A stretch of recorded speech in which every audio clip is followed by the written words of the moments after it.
Namaste. Thank you so much for being here. This is Hira. So in this video, I wanted to talk about beauty and the self.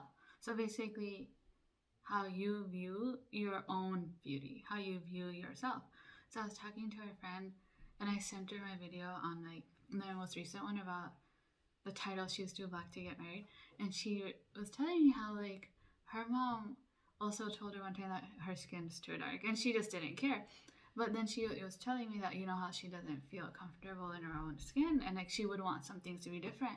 And this isn't the first time a female has told me that she doesn't feel comfortable in her own skin.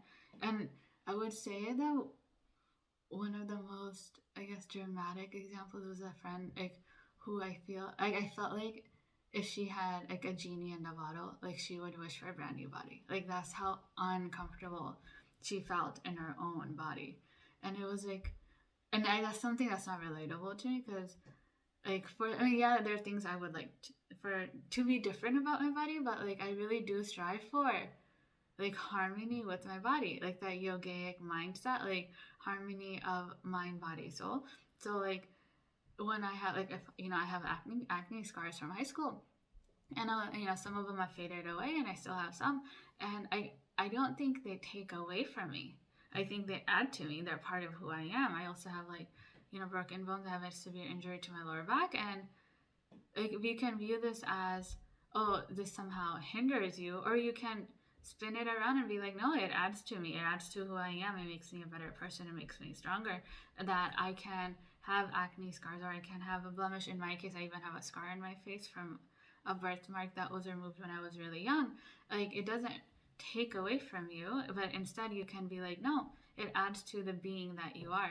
So when I was in grad school, I don't know if I was looking something up on YouTube, but a Dove commercial came up, and in this commercial they had a police artist, and that he had a woman in front of him, but he couldn't see the woman, so she was behind a curtain, and she would describe herself to him, and he would make her portrait. And then the same artist had another man who had met the woman describe the woman to him, and then he would draw the portrait. And what was so astounding was the differences in the two portraits. That how we view ourselves and how others view us is so different. It's so amazing. In this case, this woman was this man described her as, oh, she had beautiful eyes, but when she described herself, she was like, no, I have really plain eyes. And this was a long time ago. I haven't seen this commercial recently, but it was so amazing that our perception of ourselves is sometimes so confounding. So we're so hard on ourselves. We put ourselves down so much instead of looking in the mirror and be like, wow, I appreciate my eyesight, or I appreciate my hair. I appreciate my ability to groom myself. We're like, wow, I think if this one hair on my eyebrow wasn't there, I would somehow be a better person. You being beautiful or not beautiful is a perception. It's what you view. And what so often happens is that we take on the goggles of society, or even our own family. In my friend's case, oh, her mom thinks that she would be more beautiful if she had lighter skin. Well, who cares? It's a perception. So we can start taking these glasses off, and we can be like, no, I want to view myself as myself. That yogic mindset, you accept yourself where you are. Yoga is about union, but it's not about union of you and your body. It's about union of yourself, your conscious self, with your higher conscious self.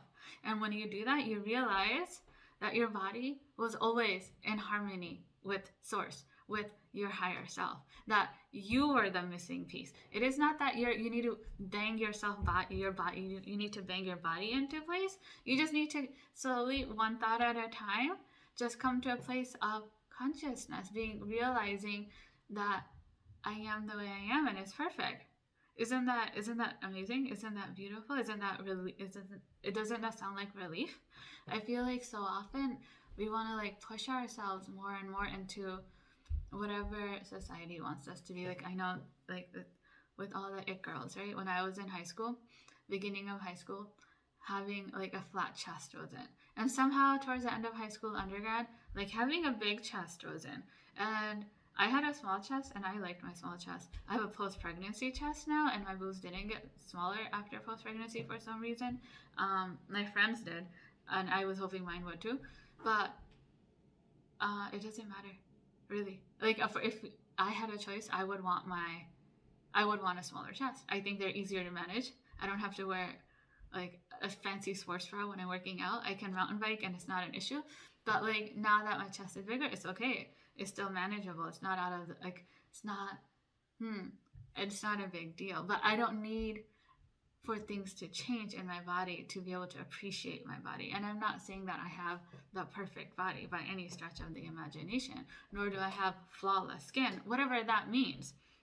But what I am saying is that we can come to harmony with ourselves and with our body no matter where we are, whether we have scars or not, whether you have big boobs or small boobs. It really doesn't matter.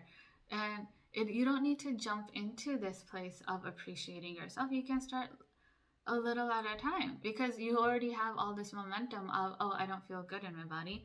Then you want to slowly start momentum in the opposite direction, right? Like, my daughter, like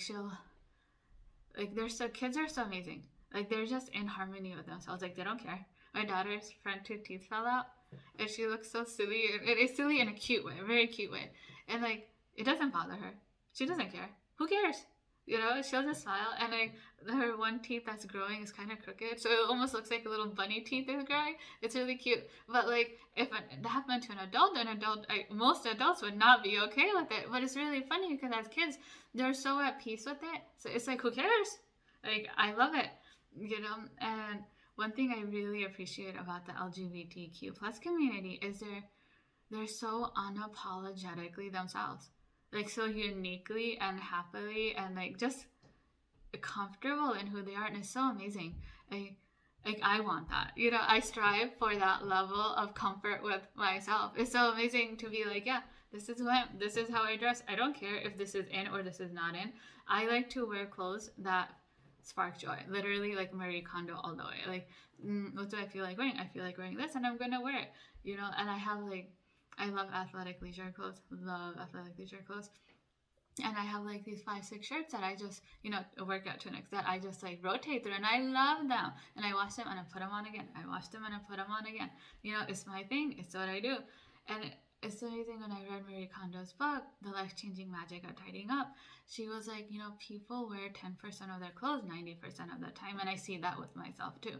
And, so then I try to let go of things that don't spark joy. I'd rather it's in fashion or not in fashion. Who cares? What matters is your perception and your own beliefs. So, I was walking through the mall. It was like, 4 or 5 weeks ago. And as I was walking through, I was like, you know what? I had decided I am fashion. Because I was talking to my mom, and I was wearing athletic leisure clothes, like one of my favorite tunics and my leggings. I love my leggings. And my mom was like, you should dress up more. And I'm like, Mom, I'm fashion. I was like, Mom, I'm fashion. So this is it. Since I decided I am fashion, whatever I'm wearing is in fashion. And why not? Like, why does someone outside of me get to decide what is in or what is beauty for me? I get to decide. And I've decided that I am fashion. So I went through the mall after this conversation, and they were getting up all the, the spring ensembles. And I was like, yep, I'm fashion. Nope, that doesn't resonate with me. That doesn't resonate with me. That doesn't resonate with me. Wow, I really don't like that. And I was like, yep, I am fashion. I am fashion. I am fashion. I feel so good. I love this. I'm only going to get what I want, what sparks joy in me. And I don't care if these colors are in or they're not in. Whether I have big boobs or I don't have big boobs. Whether I have flawless skin or I don't have flawless skin. I am fashion. And whatever I have on, whatever the way I look, the way I am, the way I talk, the way I speak, is fashion. And it's so simple. And then like, I felt like my daughter, my 6-year-old daughter, who's just so happy and giddy, and like her hair is all over the place because she won't let me brush it, but she still wants long hair. And then you're just at peace with yourself. And when you're at peace with yourself, and the longer you're at peace with yourself, the more enjoy with yourself you are. So I really enjoyed going to the mall because I was so at peace with myself. I was like, I am fashion. It's so much fun. I love being myself. I love being who I am. I love doing me. And whatever it is in. It's great. It is great. So I really hope that you can come to a place of appreciating yourself, one thought at a time. like maybe one piece of clothing at a time, and come to a place of being unapologetically yourself. Until next time, namaste.